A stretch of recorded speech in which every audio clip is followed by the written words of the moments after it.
한국의 인공지능 기술 보급률이 세계 3위에 달한 것으로 나타났습니다.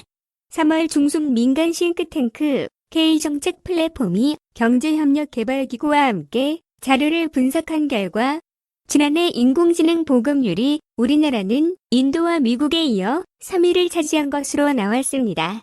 4위는 싱가포르, 5위는 중국, 순이며 일본은 10위 안에도 들지 못하고 순위조차 발표되지 않았습니다. 2018년 7위에 있었던 한국은 2019년 5위, 2020년에는 3위로 매년 2단계씩 순위를 높여가며 어느 선진국에도 뒤지지 않는 보급률을 자랑한 것으로 나타났습니다. 이쯤에서 일본 반응 보겠습니다. AI 기술은 어쨌든 실제로 사람들의 생활에서 사용되는 보급률에 관해서는 일본은 꽤 낮은 것은 사실이다. 예를 들면 인터넷 보급도 아시아의 주변국과 비교하면 터무니 모자르다. IT 비즈니스의 연령기에 뒤떨어져 세계 시장에서의 점유율이 외국 기업에 크게 빼앗겼다. 일본인은 정체를 알 수 없는 새로운 기술을 실생활에 도입하는 것에는 거부감이 강하고 매우 신중한 것 같다. 한국에 대해 족간반사적으로 부정적 반응을 보이는 사람이 많지만 일본이 AI나 IT에서는 확실히 뒤처지고 있는 것 같아. 반도체와 핸드폰은 참패했고 대중문화에서도 망했어. 정부는 초등학교 때부터 IT 교육에 더 힘을 써주었으면 한다. 디지털화에 관해서는 일본은 많이 뒤처져 있다고 생각합니다. 너무 조심스러운 건지 머리가 딱딱하기만 한 건지 기술은 있어도 시대에 뒤떨어져 갈 것 같아. 휴대폰과 함께 갈라파고스화하지 않으면 안 되겠는데요. 한국이 저런 순위가 나온다는 게 부럽기만 하다. 나도 한국에서 일해봤지만 정말 실생활의 편리함은 일본 생활과는 차원이 다르다. 한국인들 중 일본 동경을 많이 하는 사람이 있겠지만 실생활 보면 실생활은 불편함이 클 거야. 유감스럽게도 일본은 이미 AI 후진국입니다. 적극적으로 추진하지 못한 정부의 책임도 있고 기술자도 부족합니다.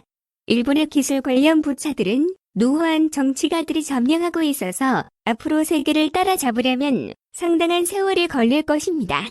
정치인들이 정치를 하지 않고 사리사 욕을 추구한 결과입니다. 일본의 국력 저하가 심하게 떨어지고 있다. 정치인, 관료들의 수준이 떨어지고 있기 때문이다. 이래서는 세계로부터 외면받을 날도 머지 않았을 것이다. 현재 총리로는 다시 IT 업계가 일어서기엔 무리라는 게 너무 슬프다.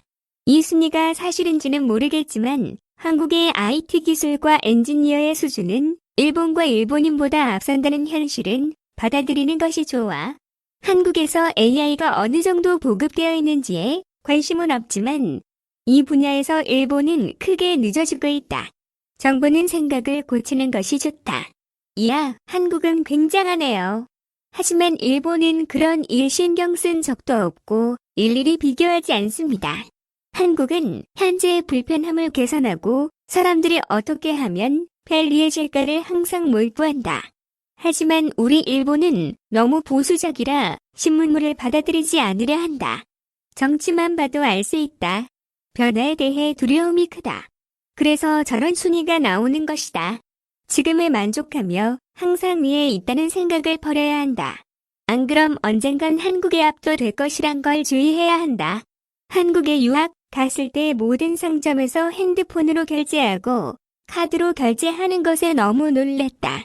일본에서는 항상 내 손으로 직접 돈을 세고 확인까지 하여 계산을 했는데 한국에서는 그냥 점원이 얼마입니다.